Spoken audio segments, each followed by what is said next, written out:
Hey everybody, Matt V here. And let's be honest, asking someone out is right up there with public speaking and trying to open a pickle jar with sweaty hands on the awkward scale. Your heart's doing the cha-cha. Your palms are sweatier than a penguin in a sauna, and you suddenly forget how to form a sentence. But fear not, my friend, because I'm here to give you the lowdown on how to ask someone out without turning into a puddle of nervous goo. We're talking smooth moves, folks, smoother than a freshly waxed bowling lane. So, buckle up, grab your dating helmets, and let's dive into this hilarious how-to guide. Alright, step one, and it's a biggie: confidence. Think of it like this: you're the star of your own romantic comedy montage, right? So crank up that inner Beyoncé, because confidence is key. But remember, there's a fine line between confidence and, well, coming on too strong. You want to show them you're interested, not that you've already planned your wedding in a spreadsheet somewhere. So, how do you walk this tightrope of coolness? Well, imagine you're at the coffee shop and you spot someone cute. Instead of freaking out, take a deep breath, channel your inner smooth operator, and casually stroll over. And whatever you do, don't open with a cheesy pickup line. Trust me, they've heard them all. Instead, go for something genuine and slightly self-deprecating. Like, hey, I'm trying to decide between this latte and a year's supply of coffee beans. Any thoughts? See? Instant conversation starter. So, you've broken the ice, congratulations. That's the first step in any social interaction, and it's a big one. But now comes the tricky part: figuring out if the other person is actually into you. It's like opening a mystery novel, where you're both the detective and the main character. Now it's time to put on your detective hat and look for clues. Think of it as a fun game, where you're trying to piece together a puzzle. The clues are all around you. You just need to know where to look and how to interpret them. Because let's be real, sometimes it's harder to decipher someone's feelings than it is to solve a Rubik's Cube blindfolded. But don't worry, with a little practice, you'll become a pro at reading the signs. But fear not, my friend, because I'm here to teach you the ancient art of reading body language. First up, eye contact. This is one of the most telling signs of interest. If someone is genuinely into you, their eyes will naturally gravitate towards you. If they're holding your gaze like you're the last slice of pizza at a party, that's a good sign. It means they're focused on you and interested in what you have to say. Eye contact can create a powerful connection, so pay attention to how often and how long they look at you.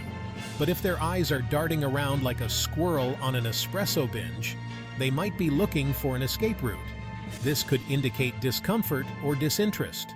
However, be mindful of context. Sometimes people are just naturally shy or anxious. Next, pay attention to their body language. This can be a goldmine of information. Are they open and facing you, or are they closed off and turned away? Body language often speaks louder than words. Are they leaning in, eager to hear every word you say? This shows they're engaged and interested. Leaning in is a subconscious way of closing the distance between you, indicating they want to be closer. Or are they slowly inching away, like you've got a bad case of the sniffles? This could be a sign they're not comfortable or not interested. Pay attention to these subtle movements. They can tell you a lot about how the other person is feeling. And finally, listen to their tone. The way someone speaks to you can reveal a lot about their feelings. Are they animated and enthusiastic? Or do they sound bored and disinterested? Are they responding with enthusiasm?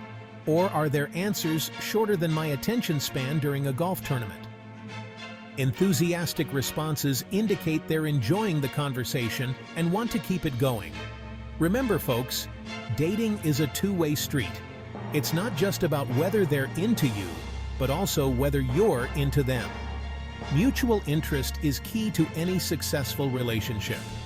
If they're not giving you the green light, it's time to gracefully bow out. There's no point in pursuing someone who isn't interested. Save your energy for someone who is excited to be with you. And remember, there's plenty of fish in the sea. Okay, so you've established there's a spark, which is fantastic. That initial connection is like the first number called in a game of bingo. It's exciting and full of potential. Now it's time to build that connection, to find that common ground. This is where the real fun begins, where you start to see if your cards align. Think of it like a game of dating bingo, except instead of numbers, you're looking for shared interests. Each shared interest is like marking off a square on your bingo card. Maybe you both bond over your love for terrible reality TV shows, the kind that you can't help but binge watch together, laughing at the absurdity of it all. Or perhaps you're both secretly obsessed with collecting vintage rubber duckies. It's quirky, it's fun, and it's something that makes you both unique. Whatever it is, finding that common ground is like finding a $20 bill in your pocket. It's a beautiful thing. It's those little moments of discovery that make the journey worthwhile. So how do you unearth these shared passions? Well, ask questions. And not just any questions, but the kind that open up new avenues of conversation. And I don't mean the typical, "What's your favorite color?" kind of questions. Dig a little deeper. Ask about their hobbies, their passions, their weirdest dreams. What makes them tick? What gets them excited? Trust me, this is how you separate the boring from the brilliant. It's in these deeper conversations that you find the real gems, the things that truly connect you. And who knows, you might even discover you have more in common than just a love for pineapple on pizza. Maybe it's a shared dream of traveling the world, or a mutual passion for cooking exotic dishes. The possibilities are endless, and each discovery brings you closer together. All right, you've laughed, you've bonded, you've discovered you both have an irrational fear of garden gnomes. It's time to seal the deal and ask them out. But remember, the key here is casual. You don't want to scare them off with a grand romantic gesture just yet.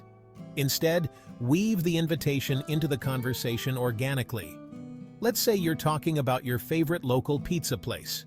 You could casually say, "You know, I've been meaning to try their new deep dish pizza. Would you be up for grabbing a slice sometime?" See? Effortless and breezy, like a summer breeze through a field of, well, you get the picture. And the best part? If they say yes, you've got yourself a date.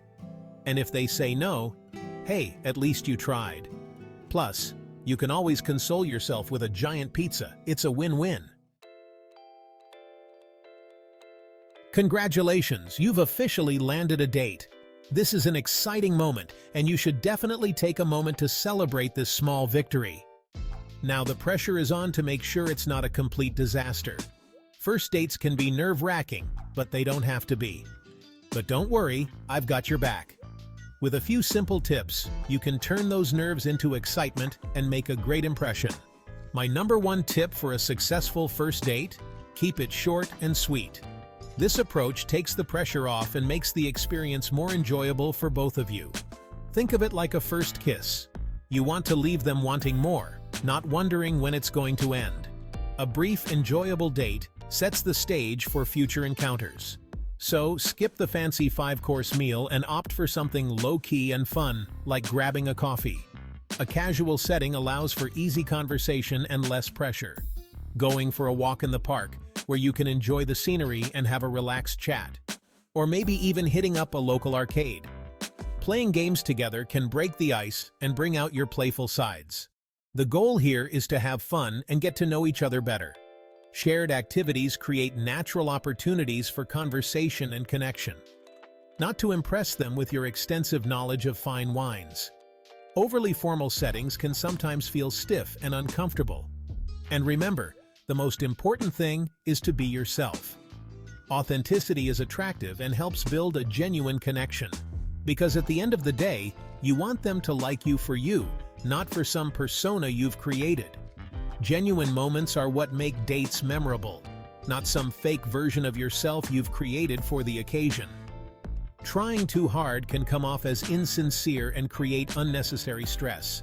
So relax, be yourself, and let the good times roll. Enjoy the moment, And remember that dating is supposed to be fun. If you're having a good time, chances are they will too. So there you have it, folks. My foolproof guide to asking someone out without breaking a sweat. Remember, confidence is key, common ground is king, and a casual approach is always a winner. Now go forth and spread the love. And hey, if you found these tips helpful, be sure to give this video a big thumbs up and subscribe to my channel for more dating advice, hilarious shenanigans, and maybe even a few embarrassing stories along the way. And don't forget to check out the link in the description for Map Master Affiliate Profits. It's a game changer. Until next time, stay cool, stay confident, and keep on laughing.